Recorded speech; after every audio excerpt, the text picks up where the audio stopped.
Hello বন্ধুরা, এই জায়গাটি একটি সুন্দর একটি জায়গা। আমি যখন ঘুরতে আসি তখন সেই জায়গাটি আমার জন্য লেগে অনেক সুন্দর লাগে। তখন আমি বলি সেই জায়গাটি আমি একটু আমার ফলোয়ার্স, আমার বন্ধুদেরকে জানিয়ে দিই।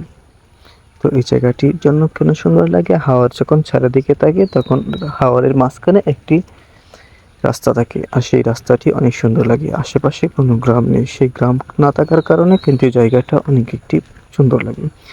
সুন্দর লাগার কারণে আপনাদের সামনে সেই ভিডিওটা করে নিয়ে এলাম। ওরা জায়গাটা কিন্তু অনেক সুন্দর, জায়গাটাতে জন্য অনেকগুলো ছবি তুলেছি। ছবি তোলার কারণে ছবিটি অনেক সুন্দর আরো বেশি মনে হয়েছে। তো শহরের মাঝখানে থেকে আর দেখুন আশেপাশে যে জায়গাটি রয়েছে সেই জায়গাটিও অনেক সুন্দর। আমার এই সাইডের অনেক কিছু জায়গাটা অনেক সুন্দর লাগে আর সুন্দর। তো বন্ধুরা, এই ভিডিওটা দেখার জন্য আপনাকে ধন্যবাদ। তো শুরু থেকে শেষ পর্যন্ত যদি দেখেছেন তাহলে আমার এই চ্যানেলটি সাবস্ক্রাইব করে রাখুন ও ফলো করে রাখুন। ধন্যবাদ সবাইকে। আসসালামু আলাইকুম।